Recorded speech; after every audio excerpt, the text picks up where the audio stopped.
Now I am back on the last lecture of Pharmacy Act 1948. I have already covered your 3 lectures over it, and this is the last lecture in which I would be covering the topic that is registration of pharmacist, offences and penalties of the Act.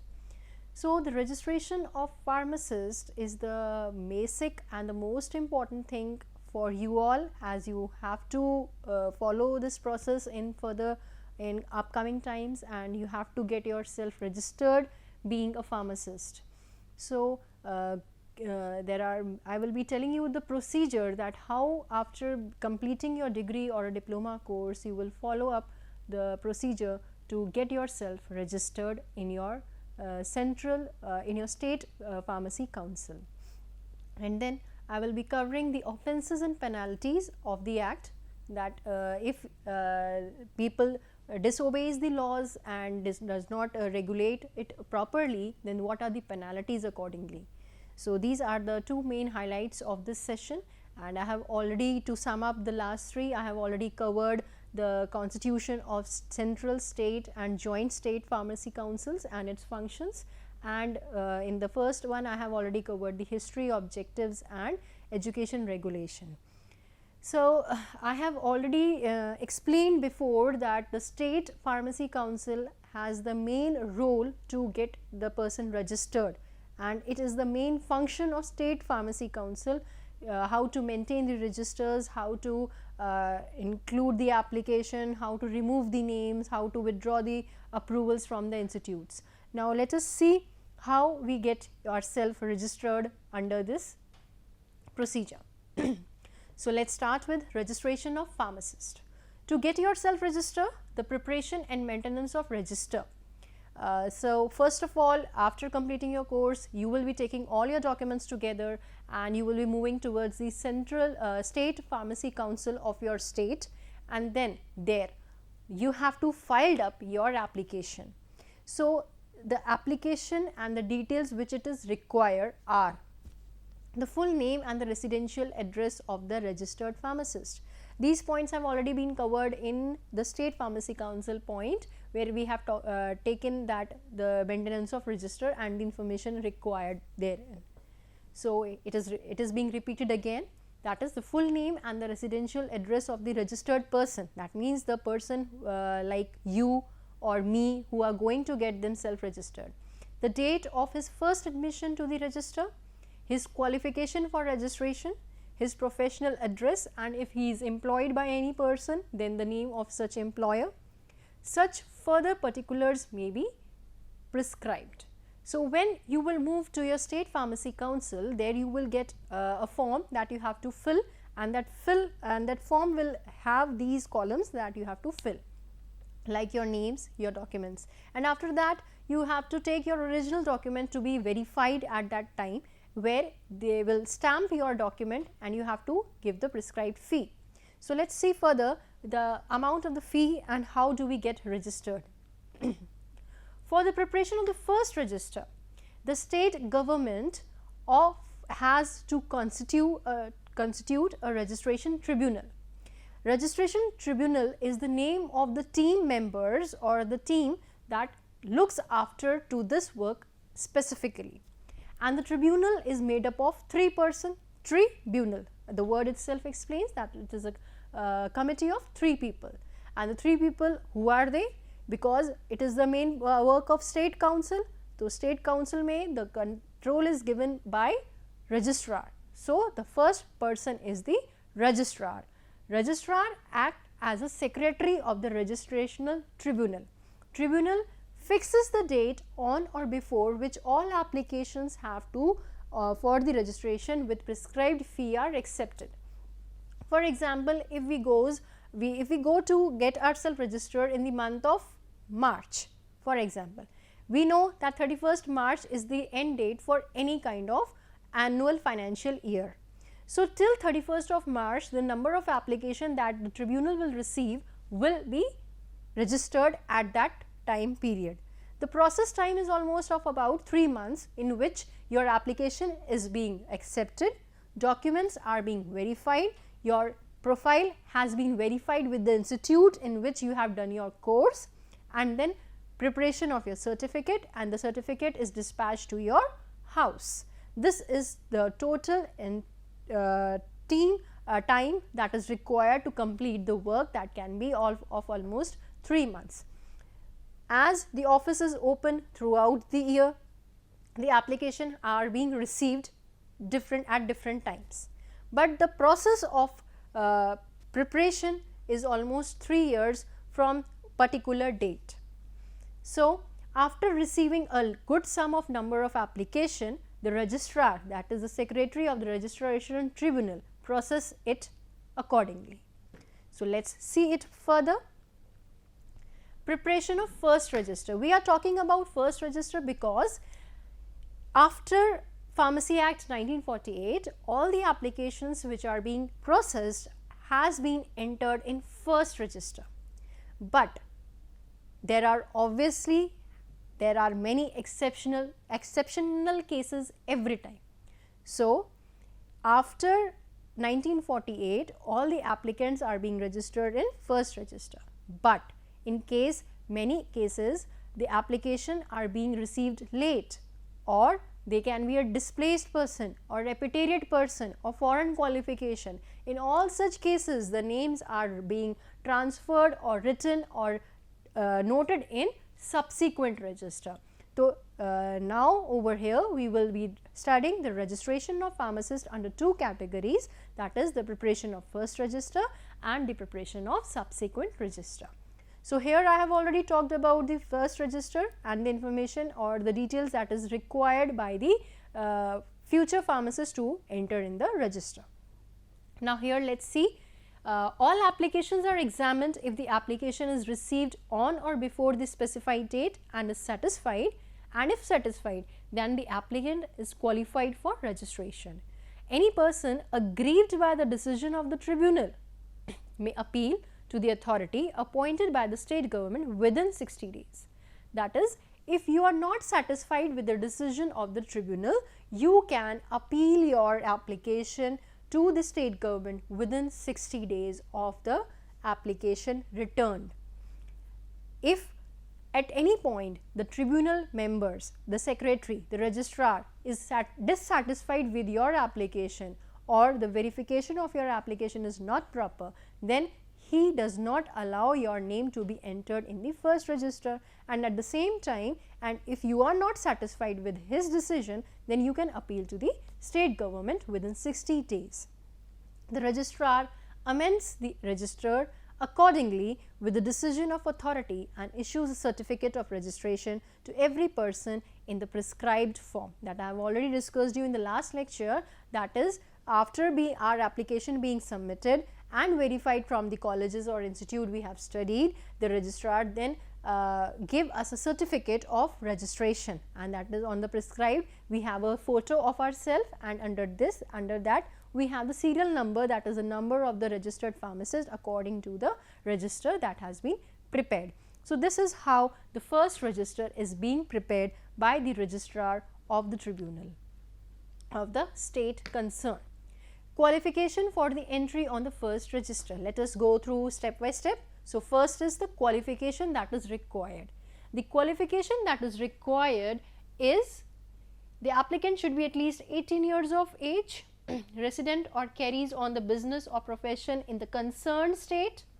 Applicant should hold a degree or a diploma of pharmacy, pharmaceutical chemistry, chemist, druggist, diploma, qualification granted by authority outside the India, which is adequate for registration. So, this is the minimum qualification, or you can say the eligibility to include your name for the first register. That is, the 18 years of age is must and should have a degree or a diploma or equivalent to it, and you should go to apply in the state concerned. Degree of an Indian universities other than a degree or a diploma in pharmacy or pharmaceutical chemistry with not less than 3 years experience in dispensing in hospitals. Here comes the point. We all are going to study Pharmacy Act and regulation. The Pharmacy Act regulate the profession of pharmacy. But before its formulation, that is before 1948, things were different. The people who have been working as a dispensing chemist or a compounder, those who have experience rather than qualification, are also eligible to get themselves registered. For in that case, we can see if a person is having not less than experience of not less than 3 years in dispensing in hospitals, then he is also eligible to get himself registered in first register. Passed an examination for dispenser organized by the state government. Being an experienced person, you have to qualify the exam that is organized by the state government for the same, and not less than 5 years experience in compounding. And if we talk about the compounders who have experience of not less than 5 years in the same, then they are also eligible to get themselves registered in the first register. But the clause is they also have to pass the examination which is organized by the state government. So, not less than 5 years experience in the compounding of drugs in hospitals or dispensary prior to the date notified by the tribunal for the receipt of application for entry of names on first register. So, this is how the other points are also other members who just have experience can also apply for the registration. Now, here comes the subsequent register. If I have just told you about that we will be studying the registration of pharmacists under two heads, that is first register and the subsequent register, and so we have completed the first register. Now, the time is for subsequent register. Now, the procedure for subsequent registration is, let us go through the points. From the registered pharmacist to of the first register constitution of the state council takes place, applications are invited within fixed date addressed to the registrar. If the registrar found that applicant has requisite qualification, he may direct his her name to be entered in the register. If the application has been rejected by the registrar, he she may appeal to the state council within 3 months of the rejection. The decision of the state council will be final. So, this is how you can apply for your registration in the subsequent registration also, and these are the conditions under which your name will follow under subsequent register. Requirement for the subsequent registration, it is the same, that the age should be above than 18 years, applicant should be resident or should carry out his profession of pharmacy in the concerned state, the applicant should have paid the prescribed fee. So, these are the 3 main points that has to be satisfied before filing up your application for the subsequent register. That is, you should be, the candidate should be minimum age of 18 years should be completed, should be a resident or should carry out on the profession of pharmacy in the concerned state. Applicant should also have paid the prescribed fee. The fee may vary from time to time and as per the decision of the central government. So, these are the minimum requirements. Now, let us go through the qualification. Qualification have been divided in 3 parts.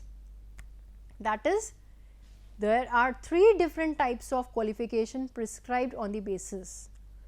After the preparation of first register and before education regulation takes effect. As I have told you that a Pharmacy Act was enacted on 1948 and before that scenario different था, after that scenario different है, तो चीज़ों को control करना है, regulate करना है, उनको बिल्डअप करना है, तो वो चीज़ें कैसे होंगी possible? There are 3 different types qualification. पहला, after the preparation of first register and before education regulation came into effect, तो वो क्वालिफिकेशन एक अलग पार्ट हो गया. After education regulation have taken effect, जो कि 1948 से स्टार्ट हो गया था, एंड कुछ एक्सेप्शनल केसेस या स्पेशल प्रोविजंस के अंतर्गत we include those names into the register. So according to the subsequent register, the qualification part has been classified in 3 categories, that is before education, before the development of the first register, after education regulation taken effect, and special provisions. So, let us see it one by one. What does it include?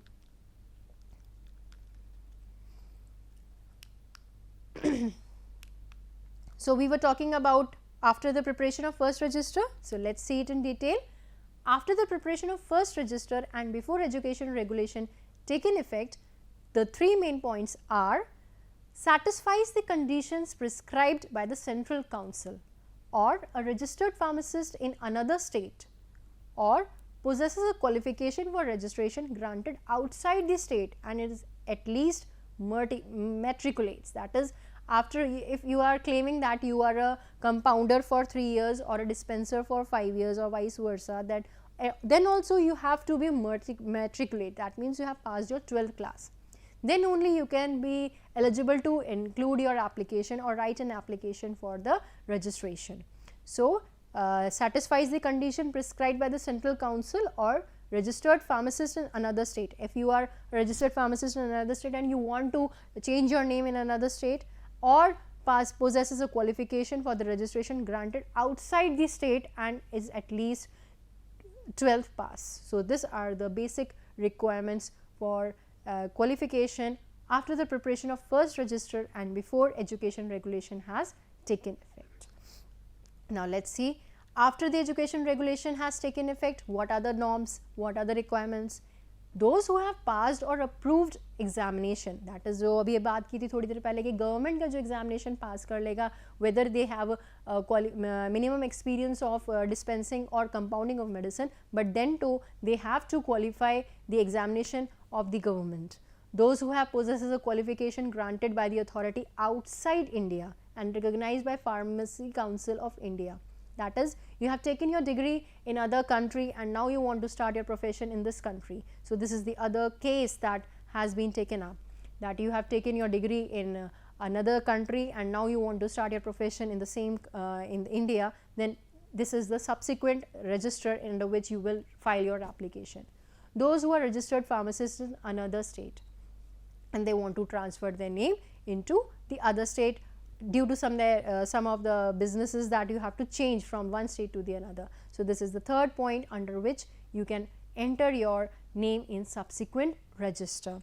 So, last education, there are special provisions, the special provisions which includes the people who are eligible for the registration between the closing of the first register and the date when the education regulation came into effect. The names of persons approved by qualified persons before the 31st December 1969 for compounding or dispensing of medicines under DNC Act to 1940. DNC Act, that is Drug and Cosmetic Act 1940, that you will be learning. And the last is the names of the displaced person, that is displaced person or repatriate. These 2 points I have already focused you and told you many times that what are displaced person, who are repatriates and who are qualified person. Now, I have not discussed this qualified person in the first lecture, so I would like to describe it in detail over here. Qualified person कौन होता है? According to this act, if we see the names of the person approved as qualified person, कौन है वो? Before 31st December 1969 for compounding or dispensing of medicine under DNC Act 1940.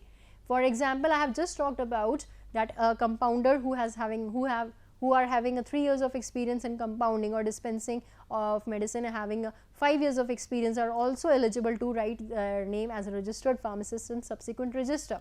So, those people are termed as qualified people or qualified persons. So, in this way you can easily term who are qualified persons, who are displaced person, who are repatriates. These are some special provisions under which you can include your name in subsequent registers. Special provisions में जो सारे extra exceptional cases होते हैं, we include those to have them as a registered pharmacist. So, let us see the slide. The people who are eligible for registration between the closing of the first register and the date when the education regulation came into effect. The names of persons approved as qualified person before the 31st December 1969 for compounding or dispensing of medicines under the DNC Act 1940, the names of displaced person or repatriates. So, under these special provisions also you can write your name in subsequent register. Now, the removal of name from the register. Removal of name, how a person can be removed from the register.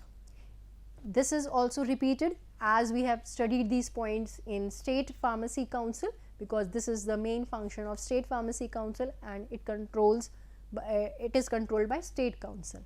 So, if his name or has been entered into the register by error, if he has been convicted of any offence which makes him unfit to be in the register of pharmacist, according to the norms, if you are found unfit after some time, then also your name can be removed.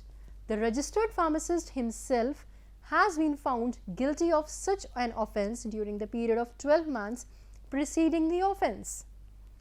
After doing an offence, after getting a warning, then also repeating the offence again and again will lead to remove your name from the register, from being a registered pharmacist. And last point, any person employed by the pharmacist has been found guilty of similar offence during the preceding 12 months and has registered pharmacist has knowledge of such previous offence, then also your name will be removed from the register. So, if you will do offence, your name will be removed. Now, if we will talk about the renewal fees, that is the last point. Renewal fees, how it is being seen. Retention of the name on the register and subject to the payment of the prescribed fee annually before the first day of April. That is, I have already talked you several times about the financial year, that is from the 31st March and it starts from 1st April to 31st March. Same way you have to get yourself renewed. Renewed means you have to pay the fees to get yourself registered regularly. So, retention of your name on the register subject to the payment of prescribed fee annually before the first day of April. If the renewal fee is not paid and if you are not getting your registration renewal, then your name will be removed from the register. If a renewal fee is not paid by the due date, the registrar shall remove the name of the defaulter from the register. That is why all the registers are maintained annually to check who has not yet paid the fees and whose registration has to be cancelled, who has done another offence or has to be removed from the register. On payment of the renewal fee, the registrar shall issue a receipt therefore, and such receipt shall be a proof of the renewal of registration. Entry of additional qualification obtained by the registered pharmacist shall be entered in the register on payment of the prescribed fee. So, let us talk about this point now, that if you have done your diploma and you have got your registration certificate, but after that you have completed your degree course also and you want to increase your education on that registration certificate, then you have to pay an extra amount of fee to include that educational qualification under your name. That is, you have to pay the fee for the including or increasing the qualification. For example, after doing degree course, you have to give the fee to include that degree in your registration certificate, and after master's degree, if you want to include, you have to pay the fee. Now, what is the purpose of paying this fee and including the education in your register?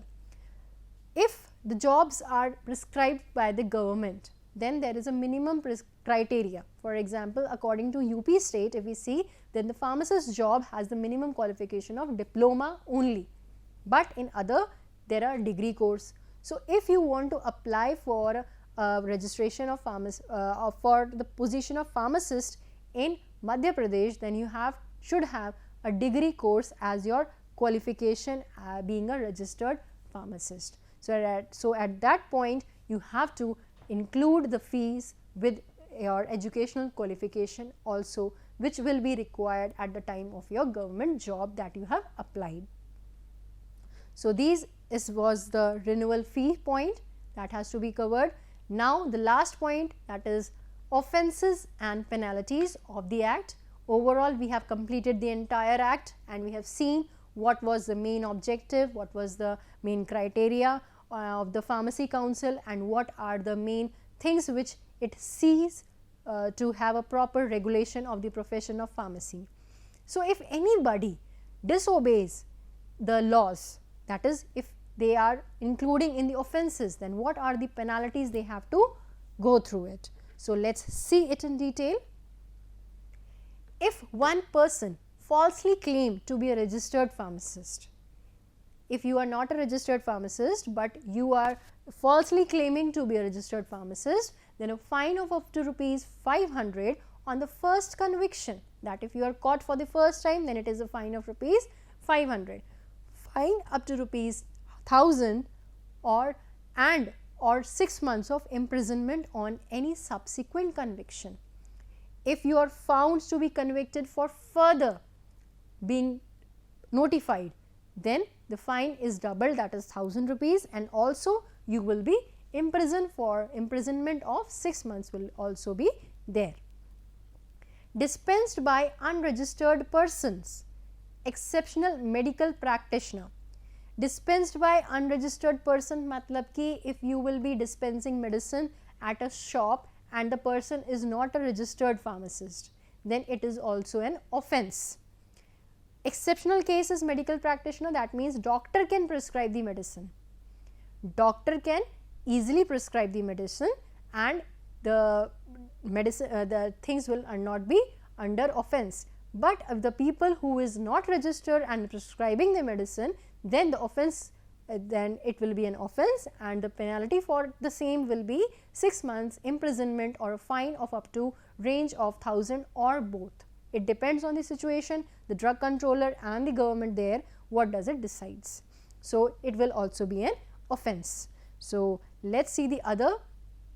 Failure to surrender certificate of registration or fine up to ₹50. When there is an inspection, at the time of inspection you are asked to present your registration certificate and you are failed to do so. That means you are not able to show your registration certificate at the time required or asked for the same. Then there is a fine of up to ₹50. Another point is that is obstructing State Pharmacy Council. State Pharmacy Council inspectors, that if they are doing their work and you obstruct them, you stop them to do so, then 6 months imprisonment or a fine of ₹10,000 or both. The clause that is both depends upon the situation, the inspectors, those who are dealing there, it depends on them whether they decide a fine of ₹1,000 or both or imprisonment. So, these were the offences and penalties that has to be followed. So, let us go through it again. The offences like claiming of registered falsely claiming, dispensed by unregistered persons and failure to surrender certificate and obstructing State Pharmacy Council inspectors. So, all these points will make you under the offences and penalties, and these are the penalties signifies that you have to be imprisoned or you have to pay the fine. So, thank you students. This was all about the Pharmacy Act 1948 of your Unit 3 BOP 505 subject, Pharmaceutical Jurisprudence Unit 3. I will be soon coming up with the another act, that is Narcotic and Psychotropic Substances Act, that is a part of Unit 3 in my further lectures. Thank you students.